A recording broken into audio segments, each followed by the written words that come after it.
있다는 것입니다. 죽어있는 시간은 하나님과 단절되고 그리고 하나님께 불순종한 그런 시간을 의미합니다. 하나님과 교제하지 않는 많은 시간들, 하나님과 관계없는 시간들, 그런 시간들이 죽어있는 시간들이라고 할 수 있습니다.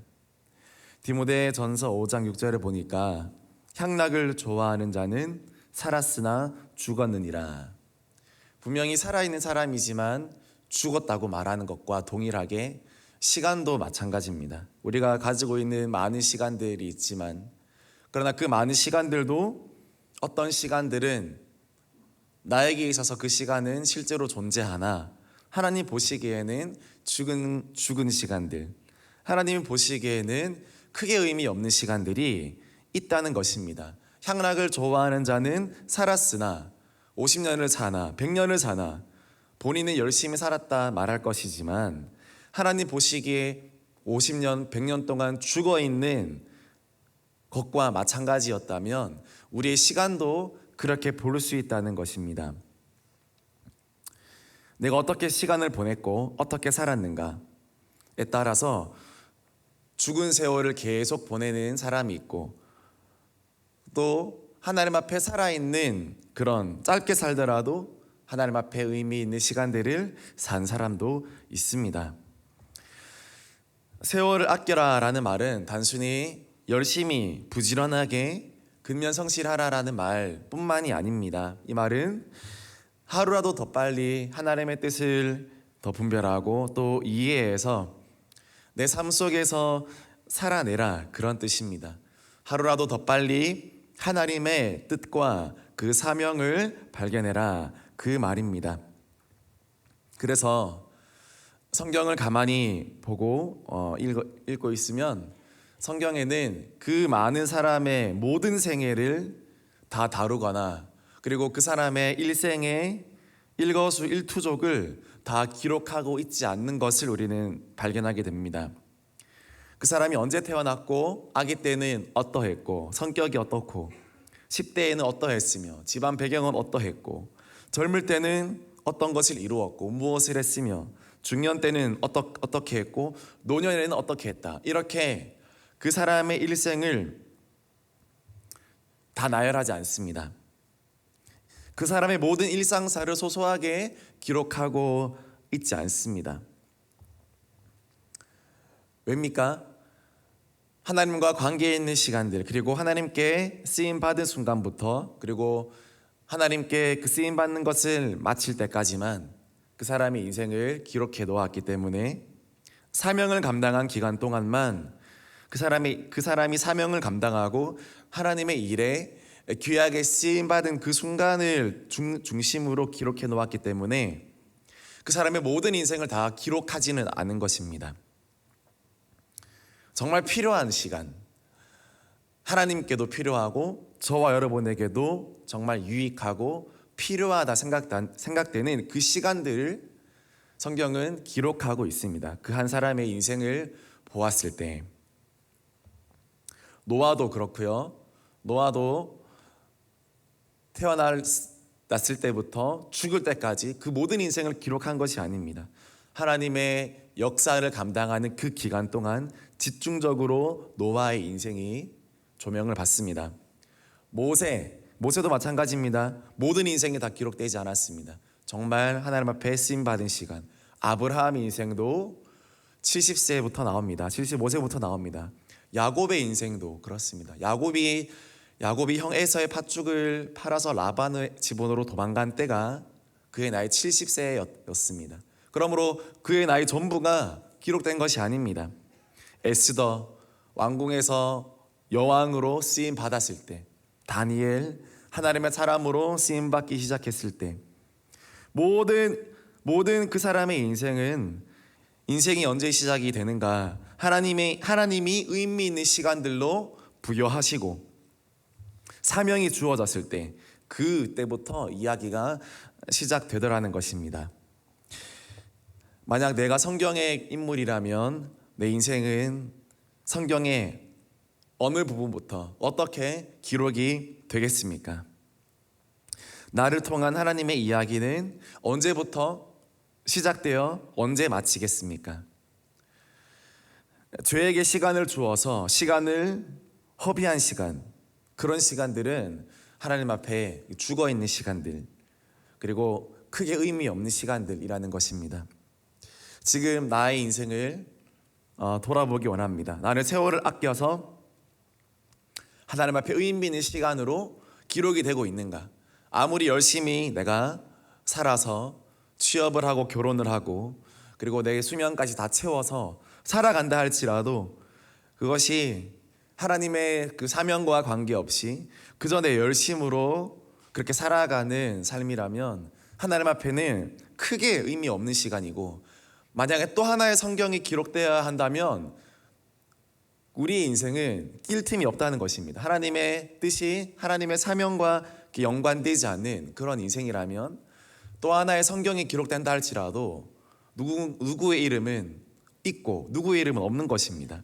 열심히 살고 안 살고로 떠나서 하나님의 사명에 우리가 집중할 때, 그것이 올바른 방향으로 나아갈 때 무엇보다 하나님께 의미가 있다는 것입니다.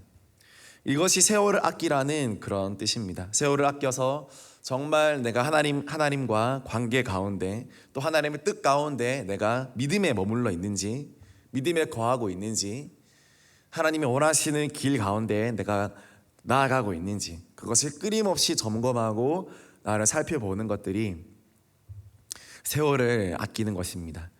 우리의 모든 시간들 가운데 죽은 시간들이 사라지고 하나님 앞에 살아있는 시간, 하나님 앞에 의미 있는 시간들이 더 많아지기를 원합니다. 사명에 집중하고 또 먼저 그의 나라와 그의 의를 구할 때 그렇게 될 줄 믿습니다. 더 나이가 들기 전에, 올 한 해 한 해가 더 지나갔죠. 한 살 더 먹었습니다. 계속 이렇게 나이가 먹을 것입니다. 하루 한 해가 가기 전에 젊은이도 또 중년도 어떤 연령층도 상관없이 한 해가 더 가기 전에 하나님, 더 빨리 내가 주의 뜻을 이해하고 붙잡고 그것을 향해 달려갈 수 있도록 하나님 나를 지혜롭게 하여 주옵소서.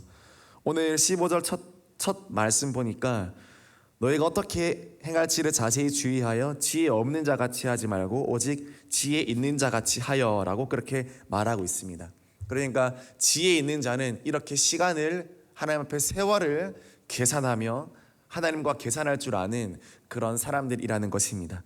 사람들은 어리석게 본다 할지라도 하나님 보시기에 그 사람은 지혜로운 사람이라는 것입니다.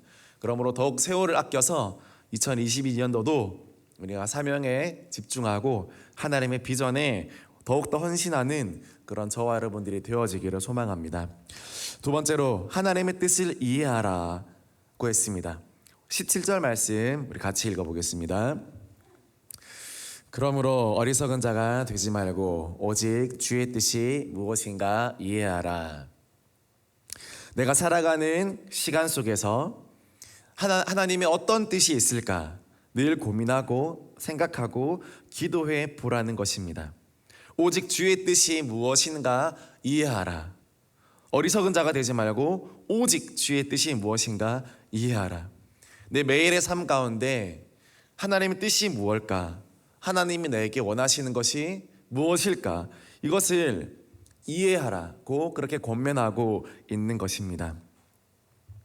내 모든 시간이 카이로스가 될 수 있도록 하나님이 허락하시는 시간, 누군가에게는 평범한 일상이지만 그 가운데, 그 평범한 일상 가운데 하나님의 특별함을 찾아가는 삶이 우리 성도의 삶입니다.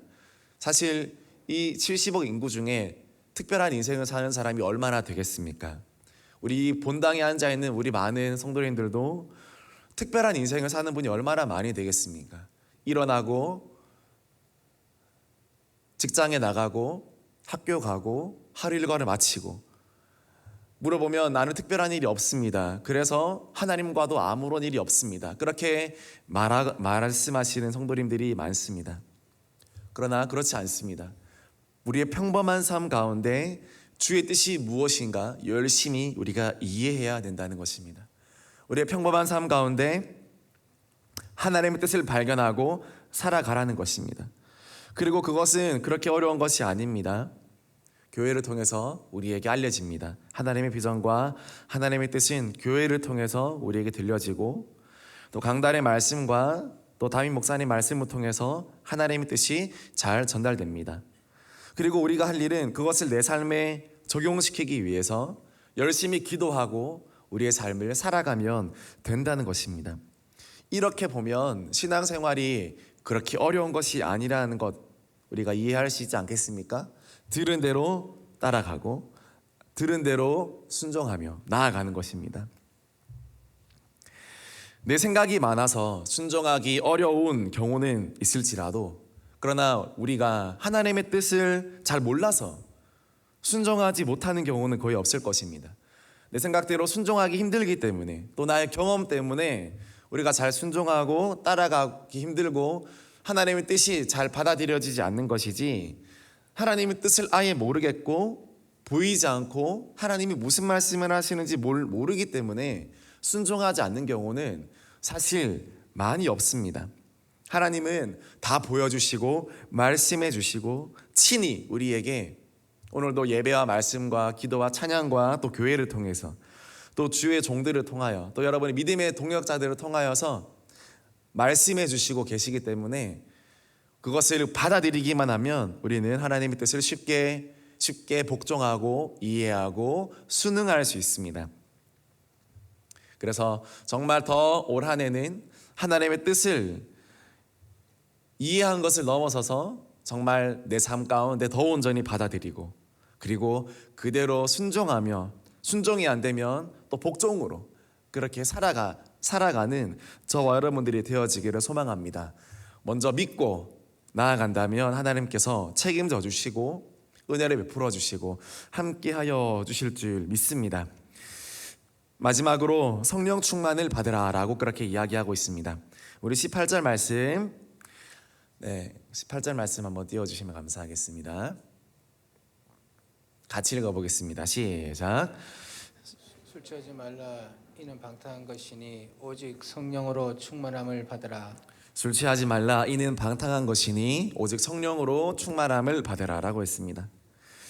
우리 사회에 많은 악이 술로부터 오게 됩니다. 아내와 자식들이 술로 인해 울고 있는 가정이 많습니다. 코로나 시기였던 2020년도 3분기 국내에 그 소비자의 술, 담배 가게별 지출액이 4조 원이었다고 합니다. 분기 가운데 이루어졌던 그 지출액이 술, 담배 4조 원이었다고 합니다. 엄청나게 많이 늘어난 양이라고 합니다. 코로나 때문에 집단적으로 사람들이 해소할 데가 없으니까 또 이런 피로감과 우울감과 이 모든 것들을 술과 담배로 협의했다는 것입니다. 이 4조 원이나 되는 이 돈이 이 술과 담배에 다 들어갔다는 것입니다. 얼마나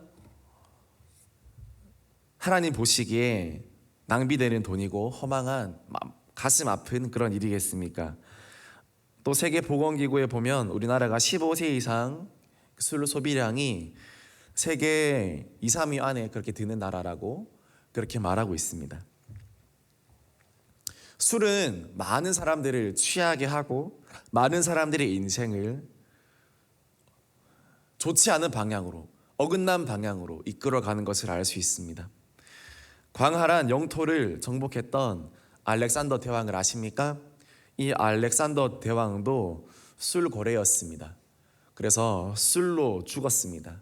술 먹다가 죽었고, 그리고 술 많이 마시기 대회를 열어서 자신의 부하들도 수십 명 죽인 전례가 있는, 정말 술로 태어나 술로 죽은 인생이라고 할 수 있는 왕이 알렉산더 대왕입니다.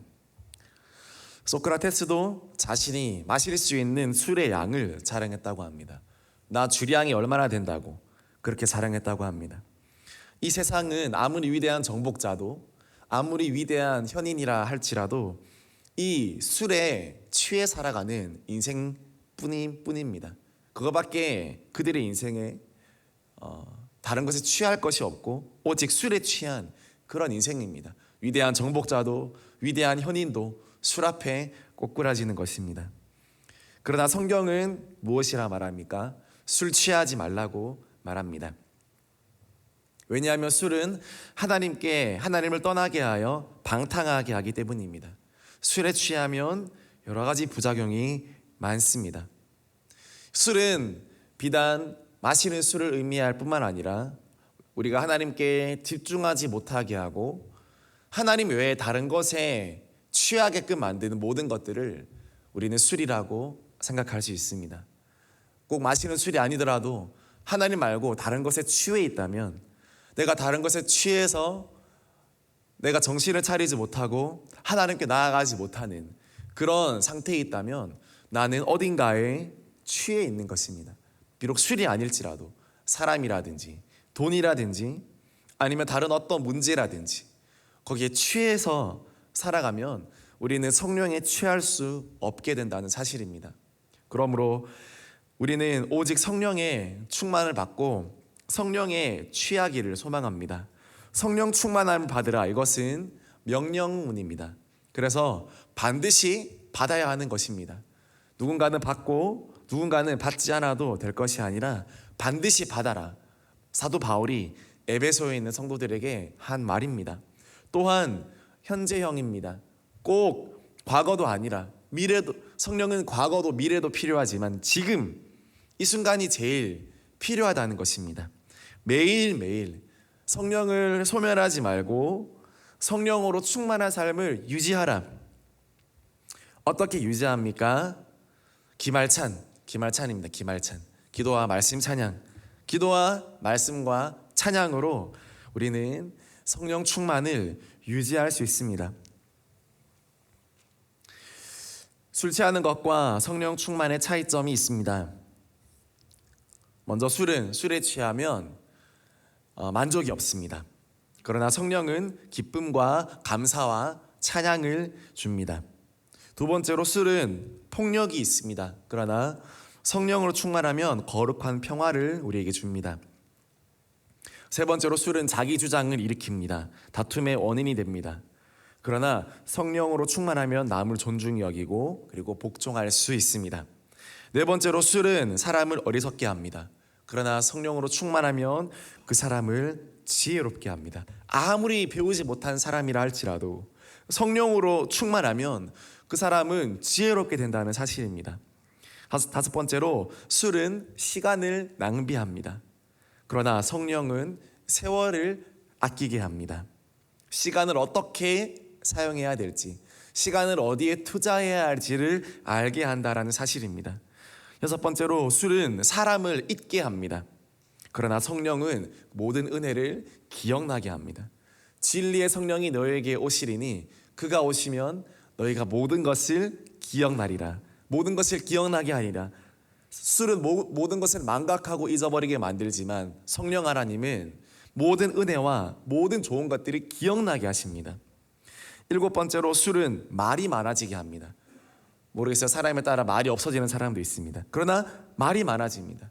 그러나 성령의 사람은 기도가 많아집니다. 쓸데없는 말수는 줄어들지언정 기도는 더 늘어나게 됩니다. 여덟 번째로 술은 망상과 헛것을 줍니다. 그러나 성령님은 꿈과 비전을 주시고 우리에게 소망을 주십니다. 마지막으로 술의 결말은 찝찝함과 괴로움입니다. 그러나 성령의 충만의 끝은 끝없는 소망과 회복과 은혜입니다. 이렇게 성령에 충만하면 이렇게 좋은 것들이 많습니다. 그러나 우리는 일시적인 쾌락을 위해서 이 술에 또는 술과 같은 것에 내 몸과 마음 맡길 때가 얼마나 많이 있습니까? 올 한해 더욱더 성령으로 충만함을 받아서 이 모든 좋은 것들을 누리게 되는 은혜가 있게 되어지기를 소망합니다. 이렇게 성령에 충만하면 어떻게 됩니까? 마지막 2절, 19절, 20절이 이루어지게 됩니다. 우리 마지막 2절, 19절, 20절 같이 읽어보겠습니다. 시와 찬송과 신령한 노래들로 서로 화답하며 너희의 마음으로 주께 노래하며 찬송하며 범사에 우리 주 예수 그리스도의 이름으로 항상 아버지 하나님께 감사하며 이렇게 된다는 것입니다. 성령으로 충만하면 시와 찬송과 신령한 노래들로 서로 화답하고 우리의 마음으로 주께 노래하고 찬송하고 범사의 주 예수의 이름으로 하나님께 감사하며 이렇게 아름다운 삶을 이런 영적인 선순환이 이루어진다라는 사실입니다. 말씀을 마무리합니다. 바울이 에베소 교회에 고면했습니다. 세월을 아끼라. 그리고 하나님의 뜻을 이해하라. 시간을 아끼고 죽은 시간, 죄에 빠져 있는 시간, 하나님과 관계없는 시간을 청산하고 이제는 하나님의 뜻에 합당한 삶을 살아라. 그것이 살아있는 시간이고 그것이 세월을 아끼는 것이다. 그리고 성령 충만함을 받으라. 성령으로 살고 성령으로 취해라. 그렇지 않으면 다른 것에 취하게 되어 있으니 성령에 취하도록 그렇게 살아라. 그러기 위해서 늘 깨어서 시와 찬송과 신령한 노래들로 기도하며 예배드리며 감사하며 예수의 이름을 부르며 그렇게 기도하라. 그렇게 권면하고 있습니다. 이 권면이 오늘 저와 여러분들에게 이루어지기를 소망합니다. 오늘 하루도 올 한 해도 더욱 세월을 아껴 주의 일에 귀하게 쓰임받는 저와 여러분들이 되어지기를 주님의 이름으로 축복합니다. 우리 나무엇과도 주님 바꾸지 않으니 찬양하겠습니다.